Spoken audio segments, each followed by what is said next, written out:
ਸਾਰਿਆਂ ਨੂੰ ਸਤਿ ਸ਼੍ਰੀ ਅਕਾਲ। ਮੇਰਾ ਨਾਮ ਰਾਜਵੀਰ ਕੌਰ ਹੈ।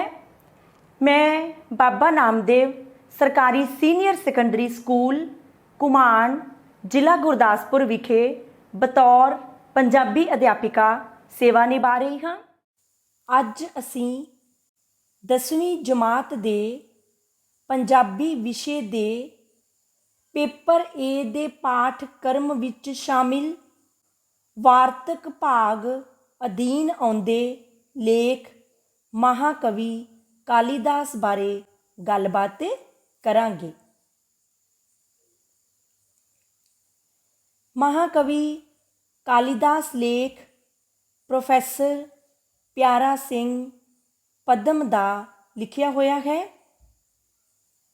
ਪਿਆਰਾ ਸਿੰਘ ਪਦਮ ਦਾ ਜਨਮ 28 ਦਸੰਬਰ 1921 ਈਸਵੀ ਨੂੰ ਪਿੰਡ ਘੁੰਗਰਾਣਾ ਜ਼ਿਲ੍ਹਾ ਲੁਧਿਆਣਾ ਵਿਖੇ ਹੋਇਆ।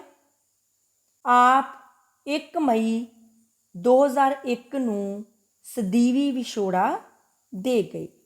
ਹੁਣ ਅਸੀਂ ਪ੍ਰੋਫੈਸਰ ਪਿਆਰਾ ਸਿੰਘ ਪਦਮ ਦੁਆਰਾ ਲਿਖਿਆ ਹੋਇਆ ਲੇਖ ਮਹਾਕਵੀ ਕਾਲੀਦਾਸ ਪੜ੍ਹਾਂਗੇ।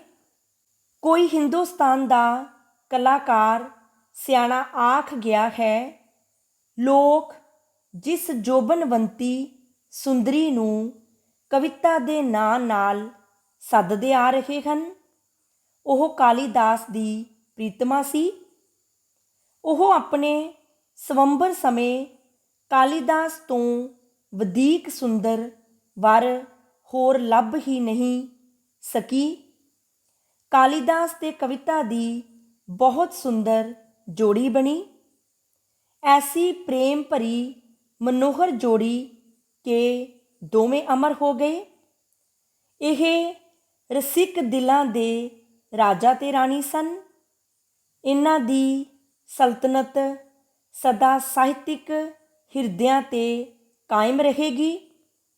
ਕਾਲੀਦਾਸ ਆਪਣੇ ਸਮੇਂ ਦਾ ਰਾਜਾ ਬਿਕਰਮਾਜੀਤ ਸੀ ਤੇ ਕਵਿਤਾ ਉਸ ਦੀ ਪਟਰਾਣੀ।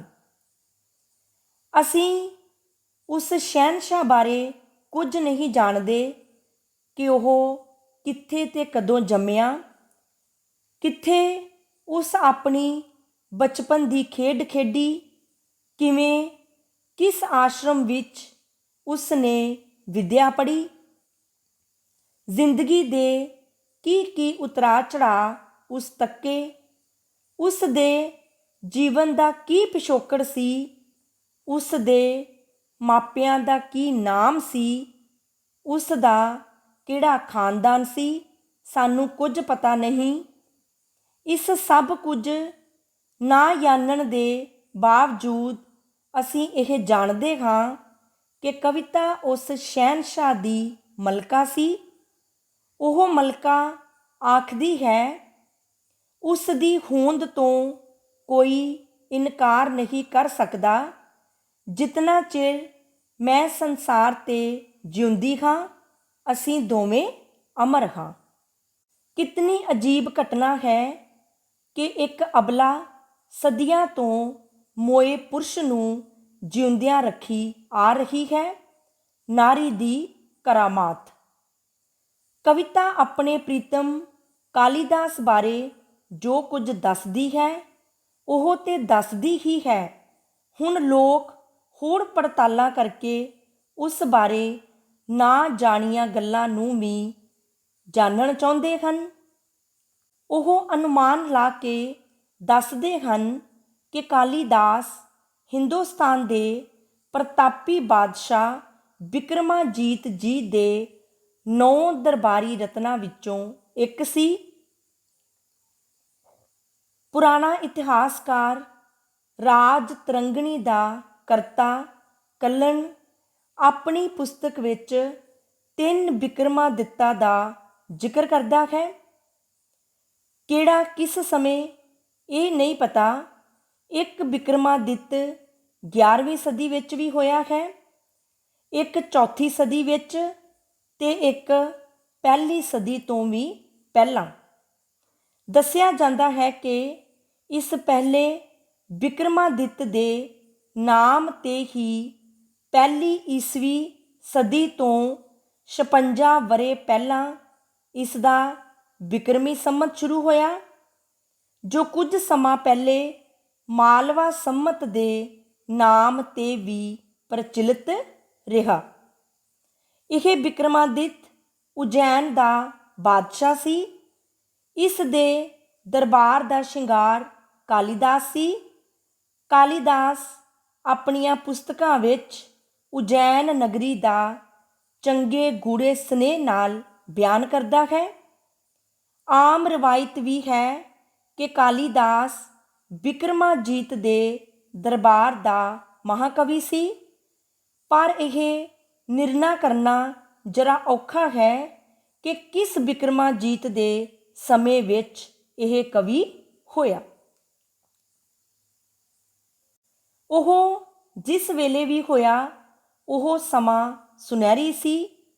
ਉਹ ਰਾਜਾ ਭਾਗਵਾਨ ਹੋਵੇਗਾ ਜਿਸ ਦੇ ਦਰਬਾਰ ਵਿੱਚ ਉਸ ਨੇ ਆਪਣੀ ਕਵਿਤਾ ਦੇ ਸ਼ਲੋਕ ਉਚਾਰੇ। ਸਾਨੂੰ ਕੀ ਲੋੜ ਹੈ ਇਸ ਗੋਰਖ ਧੰਦੇ ਵਿੱਚ ਪੈਣ ਦੀ ਕਿ ਇਸ ਗੁਲਾਬ ਦੇ ਬੂਟੇ ਨੇ ਕਦੋਂ ਜਨਮ ਲਿਆ ਸੀ। ਸਾਡਾ ਕੰਮ ਉਸ ਦੇ ਫੁੱਲਾਂ ਦੀ ਭਿੰਨੀ ਭਿੰਨੀ ਵਾਸ਼ਨਾ ਨਾਲ ਆਪਣੇ ਦਿਲ ਦਿਮਾਗ ਨੂੰ ਮੁਅੱਤਰ ਕਰਨਾ ਹੈ। ਇਸੇ ਤਰ੍ਹਾਂ ਕੁਝ ਲੋਕ ਉਸ ਦੀ ਜਾਤ ਤੇ ਧਰਮ ਬਾਰੇ ਵੀ ਭਿੰਨ ਭਿੰਨ ਵਿਚਾਰ ਰੱਖਦੇ ਹਨ। ਕੋਈ ਕਹਿੰਦਾ ਹੈ ਉਹ ਸਾਰਸਵਤ ਬ੍ਰਾਹਮਣ ਸੀ, ਕੋਈ ਉਸ ਨੂੰ ਬੰਗਾਲੀ, ਕੋਈ ਕਸ਼ਮੀਰੀ ਤੇ ਕੋਈ ਪੰਜਾਬੀ ਦੱਸਦਾ ਹੈ। ਦਰਅਸਲ ਗੱਲ ਇਹ ਹੈ ਕਿ ਕਾਲੀਦਾਸ ਅਤਿ ਸੁੰਦਰ ਰਤਨ ਸੀ, ਜਿਸ ਨੂੰ ਹਰ ਪ੍ਰਾਂਤ ਜਾਂ ਜਾਤੀ ਵਾਲਾ ਆਪਣਾ ਦੱਸਣਾ ਚਾਹੁੰਦਾ ਹੈ। ਉਹ ਕਾਵ ਸੁੰਦਰਤਾ ਕਰਕੇ ਸਭ ਨੂੰ ਪਿਆਰਾ ਲੱਗਦਾ ਹੈ। ਸੁੰਦਰਤਾ ਦੀ ਜਾਤ, ਜਨਮ, ਪਰਖਣੀ, ਸਿਆਣਪ ਦੀ ਗੱਲ ਨਹੀਂ। ਭਾਈ ਵੀਰ ਸਿੰਘ ਜੀ ਨੇ ਠੀਕ ਕਿਹਾ ਹੈ, ਜਾਤ, ਜਨਮ ਤੇ ਅਸਲ ਨਸਲ ਨੂੰ ਕੋਈ ਕਦੇ ਨਾ ਜਾਣੇ, ਜਦ ਸੁੰਦਰਤਾ ਦਰਸ਼ਨ ਦੇਵੇ ਸਭ ਕੋਈ ਆਪਣੀ ਜਾਣੇ। ਸਾਡੇ ਲਈ ਇੰਨਾ ਜਾਣਨਾ ਹੀ ਕਾਫੀ ਹੈ ਕਿ ਉਹ ਕਵੀ ਸੀ ਤੇ ਹਿੰਦੁਸਤਾਨ ਦਾ ਕਵੀ ਸੀ। ਕਵੀ ਦੀ ਕੋਈ ਜਾਤ ਨਹੀਂ ਹੁੰਦੀ ਤੇ ਨਾ ਹੀ ਉਸ ਦਾ ਕੋਈ ਮਜ਼ਹਬ ਹੁੰਦਾ ਹੈ। ਉਸ ਦੀ ਕਵਿਤਾ ਹੀ ਉਸ ਦਾ ਸਭੋ ਕੁਝ ਹੁੰਦੀ ਹੈ। ਸੋ ਹੁਣ ਅਸੀਂ ਉਸ ਦੀ ਕਾਵ ਰਚਨਾ ਵੱਲ ਆਉਂਦੇ ਹਾਂ। ਕਾਲੀਦਾਸ ਦੀਆਂ 7 ਪੁਸਤਕਾਂ ਪ੍ਰਸਿੱਧ ਹਨ, 4 ਕਾਵ ਤੇ 3 ਨਾਟਕ। ਰਘੂਵੰਸ਼, ਕੁਮਾਰ ਸੰਭਵ, ਵਿਕਰਮੋਰਵਸ਼ੀ ਤੇ ਮੇਘਦੂਤ ਇਹ 4 ਕਾਵ ਹਨ ਤੇ ਅਭਿਗਿਆਨ, ਸ਼ਾਕੁੰਤਲਾ, ਵਿਕਰਮੋਰਵਸ਼ੀ ਤੇ ਮਾਲਵਿਕਾਗਨਿਮਿਤਰ 3 ਨਾਟਕ ਹਨ। ਇਹਨਾਂ ਤੋਂ ਇਲਾਵਾ ਹੋਰ ਵੀ 10-15 ਪੁਸਤਕਾਂ ਕਾਲੀਦਾਸ ਦੇ ਨਾਮ ਨਾਲ ਮਨਸੂਬ ਕੀਤੀਆਂ ਜਾਂਦੀਆਂ ਹਨ, ਪਰ ਉਹਨਾਂ ਬਾਰੇ ਨਿਸ਼ਚਿਤ ਤੌਰ 'ਤੇ ਕੁਝ ਨਹੀਂ ਕਿਹਾ ਜਾ ਸਕਦਾ।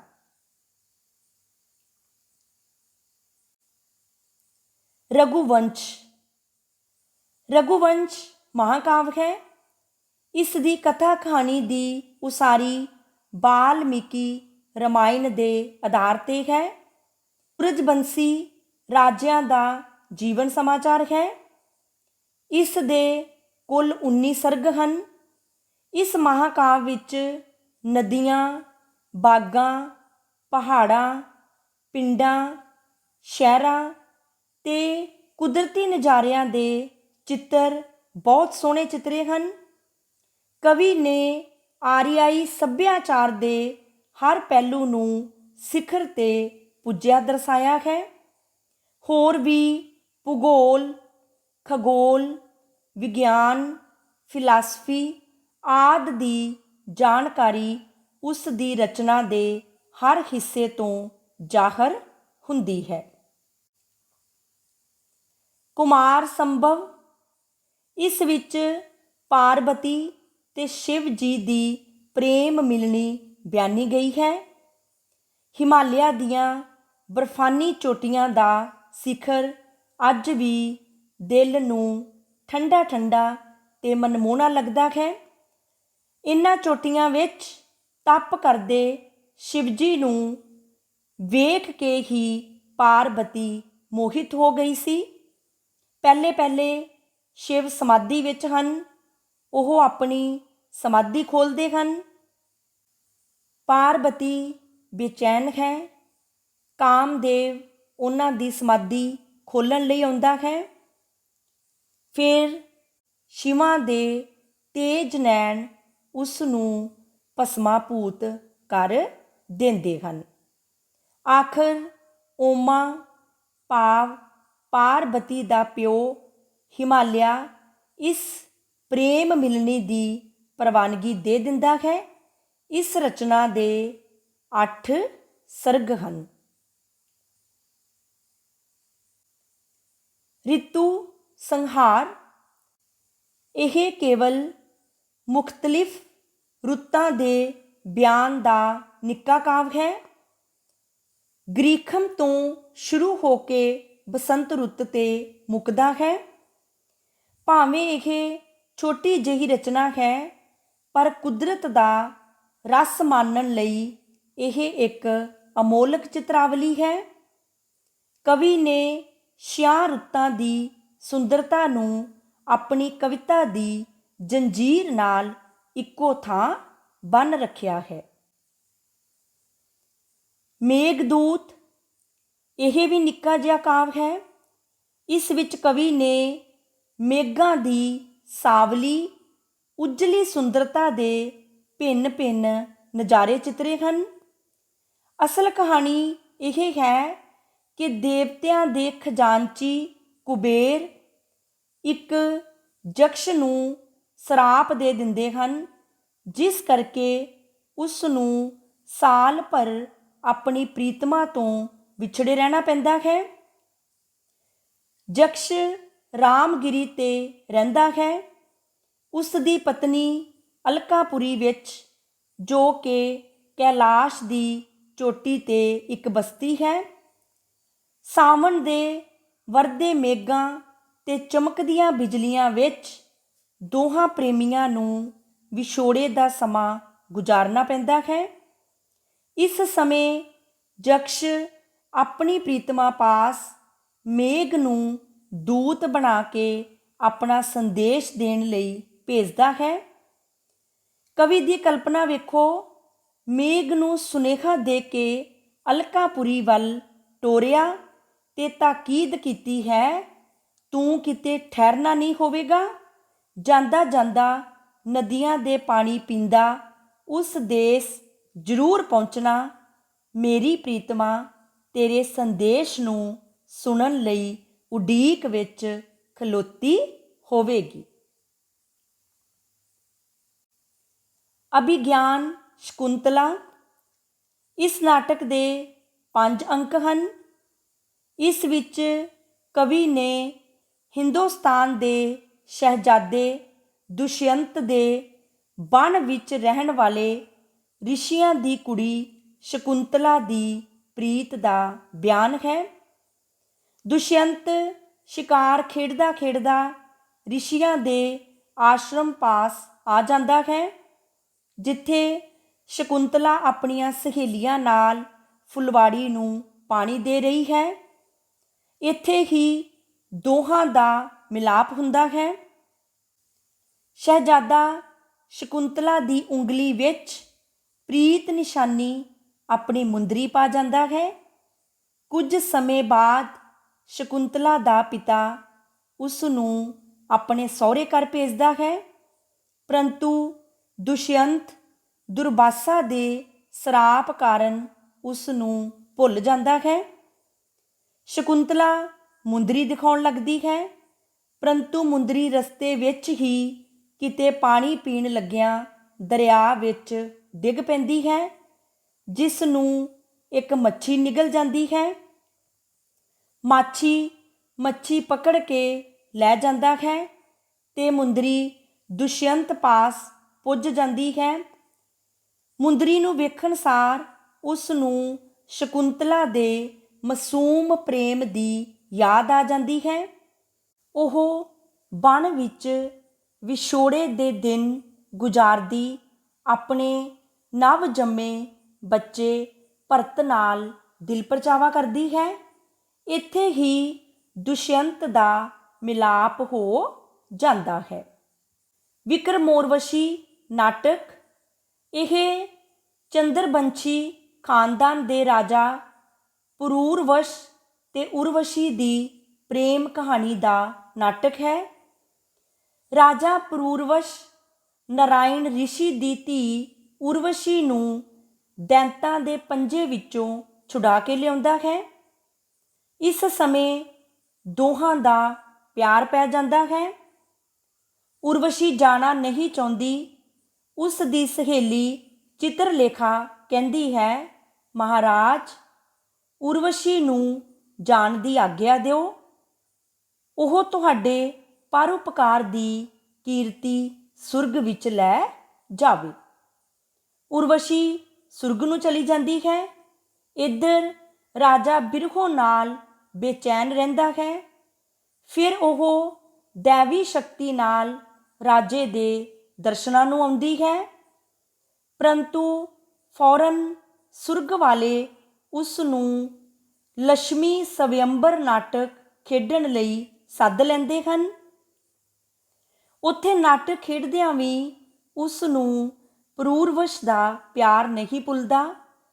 ਪ੍ਰੀਤ ਦੀ ਦੀਵਾਨੀ ਕੀਤੀ ਹੋਈ ਨਾਟਕ ਵਿੱਚ ਪੁਰਸ਼ੋਤਮ ਦੀ ਥਾਂ ਪੁਰੂਰਵਸ਼ ਹੀ ਆਖ ਦਿੰਦੀ ਹੈ। ਇਸ ਤੋਂ ਭਰਤ ਮੁਨੀ ਗੁੱਸੇ ਹੁੰਦੇ ਹਨ ਤੇ ਸੁਰਗੋਂ ਬਾਹਰ ਕੱਢ ਦਿੰਦੇ ਹਨ।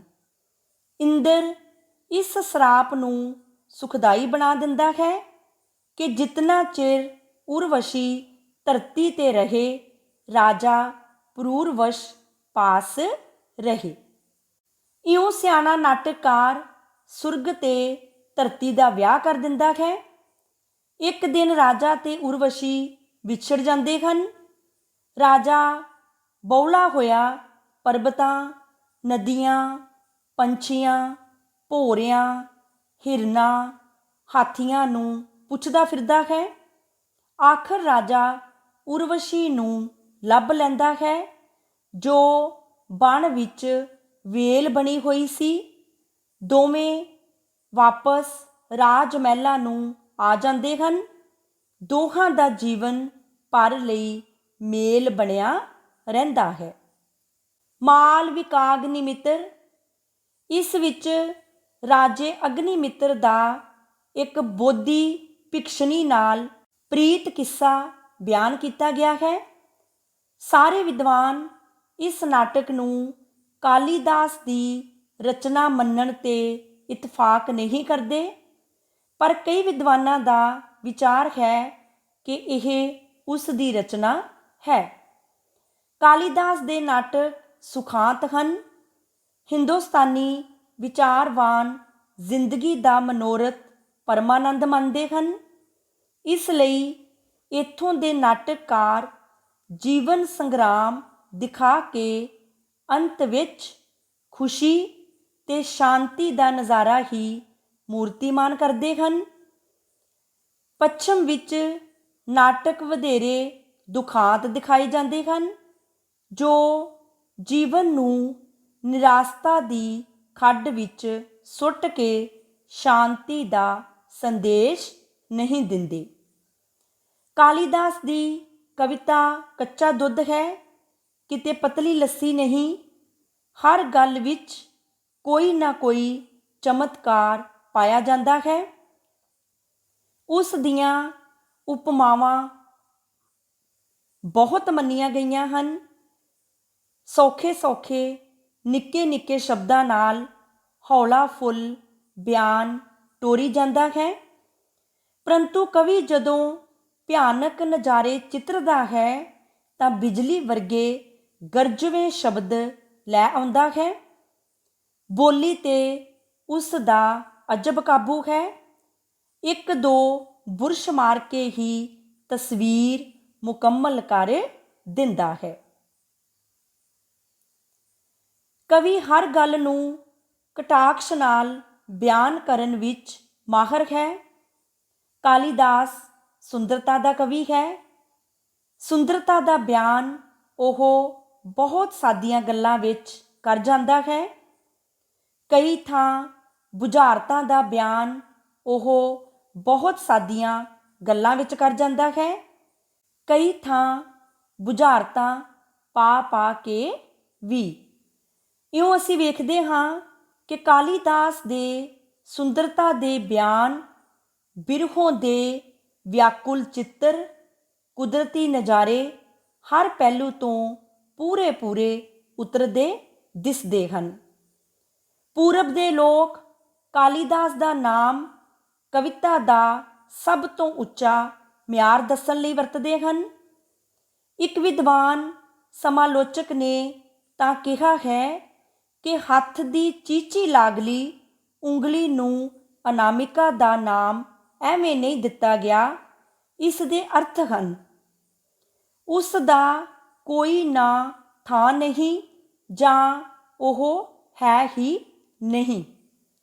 ਇਸ ਦਾ ਕਾਰਨ ਉਹ ਇਹ ਦੱਸਦਾ ਹੈ ਕਿ ਜਦੋਂ ਕਵੀਆਂ ਦੀ ਗਿਣਤੀ ਕਰਨ ਲੱਗਿਆਂ ਪਹਿਲੇ ਚੀਚੀ ਤੇ ਕਾਲੀਦਾਸ ਦਾ ਨਾਮ ਗਿਣਿਆ, ਉਸ ਤੋਂ ਬਾਅਦ ਅਜਿਹਾ ਹੋਰ ਕਵੀ ਕੋਈ ਨਹੀਂ ਹੋਇਆ।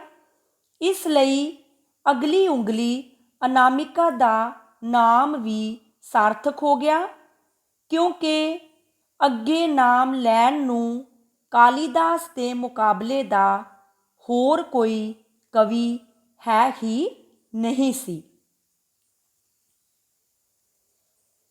ਪੱਛਮ ਵਾਲਿਆਂ ਪਾਸ ਸਭ ਤੋਂ ਚੰਗਾ ਕਵੀ ਸ਼ੇਕਸਪੀਅਰ ਹੈ। ਉਹਨਾਂ ਕਾਲੀਦਾਸ ਦੀ ਪ੍ਰਤਿਭਾ ਦਾ ਮਾਪ ਇਹ ਕਹਿ ਕੇ ਕੀਤਾ ਹੈ ਕਿ ਉਹ ਹਿੰਦੁਸਤਾਨ ਦਾ ਸ਼ੇਕਸਪੀਅਰ ਸੀ। ਇਸ ਤੋਂ ਵੱਧ ਉਹ ਵਿਚਾਰੇ ਕੁਝ ਕਹਿ ਵੀ ਨਹੀਂ ਸੀ ਸਕਦੇ। ਅਜੇ ਪਤਾ ਨਹੀਂ ਪੂਰਬ ਤੇ ਪੱਛਮ ਵਾਲੇ ਸਮੂਹ ਕਾਵ ਪ੍ਰੇਮੀ ਕਿਤਨਾ ਚਿਰ ਉਸ ਦੇ ਕਵਿਤਾ ਦੇ ਮਹਿਕਦੇ ਫੁੱਲਾਂ ਦੀ ਸੁਗੰਧੀ ਮਾਣਦੇ ਰਹਿਣਗੇ। ਇਹ ਸੁਗੰਧੀ ਮੁੱਕਣ ਵਾਲੀ ਨਹੀਂ।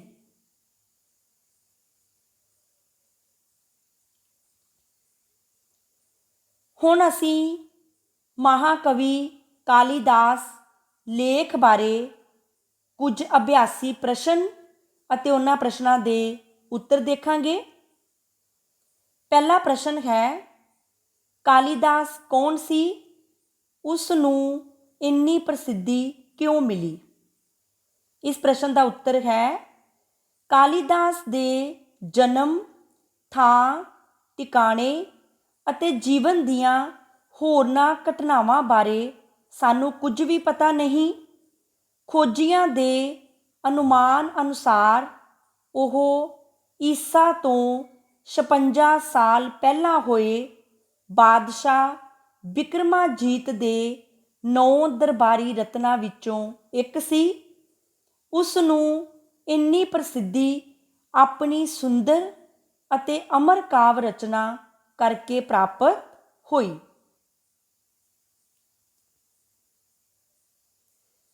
ਅਗਲਾ ਪ੍ਰਸ਼ਨ ਹੈ, ਬਿਕਰਮੀ ਸੰਮਤ ਕਦੋਂ ਅਤੇ ਕਿਹੜੇ ਬਾਦਸ਼ਾਹ ਦੇ ਨਾਂ ਤੋਂ ਸ਼ੁਰੂ ਹੋਇਆ? ਇਸ ਪ੍ਰਸ਼ਨ ਦਾ ਉੱਤਰ ਹੈ, ਬਿਕਰਮੀ ਸੰਮਤ ਪਹਿਲੀ ਸਦੀ ਈਸਵੀ ਤੋਂ 56 ਸਾਲ ਪਹਿਲਾਂ ਹੋਏ ਉਜੈਨ ਦੇ ਬਾਦਸ਼ਾਹ ਬਿਕਰਮਾਜੀਤ ਦੇ ਨਾਂ ਤੋਂ ਸ਼ੁਰੂ ਹੋਇਆ। ਅਗਲਾ ਪ੍ਰਸ਼ਨ ਹੈ, ਕਾਲੀਦਾਸ ਨੂੰ ਹਰ ਪ੍ਰਾਂਤ ਤੇ ਹਰ ਜਾਤੀ ਦੇ ਲੋਕ ਆਪਣਾ ਕਿਉਂ ਦੱਸਦੇ ਹਨ? ਇਸ ਪ੍ਰਸ਼ਨ ਦਾ ਉੱਤਰ ਹੈ, ਕਾਲੀਦਾਸ ਨੂੰ ਹਰ ਪ੍ਰਾਂਤ ਤੇ ਹਰ ਜਾਤੀ ਦੇ ਲੋਕ ਆਪਣਾ ਇਸ ਕਰਕੇ ਦੱਸਦੇ ਹਨ ਕਿਉਂਕਿ ਉਹ ਆਪਣੀ ਕਾਵ ਸੁੰਦਰਤਾ ਕਰਕੇ ਸਭ ਨੂੰ ਪਿਆਰਾ ਲੱਗਦਾ ਹੈ ਅਤੇ ਹਰ ਕੋਈ ਉਸ ਨੂੰ ਆਪਣਾ ਬਣਾਉਣਾ ਚਾਹੁੰਦਾ ਹੈ। ਅਗਲਾ ਪ੍ਰਸ਼ਨ ਹੈ, ਮਹਾਕਵੀ ਕਾਲੀਦਾਸ ਦੀਆਂ ਪ੍ਰਸਿੱਧ ਰਚਨਾਵਾਂ ਬਾਰੇ ਸੰਖੇਪ ਵਿੱਚ ਲਿਖੋ। ਇਸ ਪ੍ਰਸ਼ਨ ਦਾ ਉੱਤਰ ਹੈ, ਮਹਾਕਵੀ ਕਾਲੀਦਾਸ ਨੇ 4 ਕਾਵਿ ਰਘੁਵੰਸ਼, ਕੁਮਾਰ ਸੰਭਵ, ਰਿਤੂ ਸੰਹਾਰ, ਮੇਘਦੂਤ ਅਤੇ 3 ਨਾਟਕ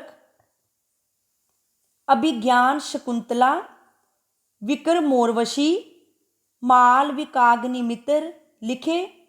ਇਸ ਤੋਂ ਬਿਨਾਂ ਉਸ ਦੇ ਨਾਂ ਨਾਲ 10-15 ਪੁਸਤਕਾਂ ਹੋਰ ਜੋੜੀਆਂ ਜਾਂਦੀਆਂ ਹਨ ਜੋ ਪ੍ਰਮਾਣਿਕ ਨਹੀਂ। ਇਹਨਾਂ ਰਚਨਾਵਾਂ ਦੇ ਮੁੱਖ ਵਿਸ਼ੇ ਪ੍ਰੇਮ ਹਨ ਅਤੇ ਬਿਆਨ ਚਮਤਕਾਰੀ ਹੈ। ਅਗਲਾ ਪ੍ਰਸ਼ਨ ਹੈ, ਕਵੀ ਨੇ ਮੇਘਦੂਤ ਰਚਨਾ ਵਿੱਚ ਮੇਘ ਨੂੰ ਕੀ ਤਾਕੀਦ ਕੀਤੀ? ਇਸ ਪ੍ਰਸ਼ਨ ਦਾ ਉੱਤਰ ਹੈ, ਕਵੀ ਮੇਘ ਨੂੰ ਤਾਕੀਦ ਕਰਦਾ ਹੈ, ਤੂੰ ਕਿਤੇ ਠਹਿਰਨਾ ਨਹੀਂ ਹੋਵੇਗਾ, ਜਾਂਦਾ ਜਾਂਦਾ ਨਦੀਆਂ ਦੇ ਪਾਣੀ ਪੀਂਦਾ ਉਸ ਦੇਸ ਜ਼ਰੂਰ ਪਹੁੰਚਣਾ, ਮੇਰੀ ਪ੍ਰੀਤਮਾ ਤੇਰੇ ਸੰਦੇਸ਼ ਨੂੰ ਸੁਣਨ ਲਈ ਉਡੀਕ ਵਿੱਚ ਖਲੋਤੀ ਹੋਵੇਗੀ। ਇਹ ਸੀ 10ਵੀਂ ਜਮਾਤ ਦੇ ਪੰਜਾਬੀ ਵਿਸ਼ੇ ਦੇ ਪੇਪਰ ਏ ਦੇ ਪਾਠਕ੍ਰਮ ਵਿੱਚ ਸ਼ਾਮਿਲ ਲੇਖ ਮਹਾਕਵੀ ਕਾਲੀਦਾਸ, ਜਿਸ ਬਾਰੇ ਅਸੀਂ ਗੱਲਬਾਤ ਕੀਤੀ ਹੈ। ਧੰਨਵਾਦ।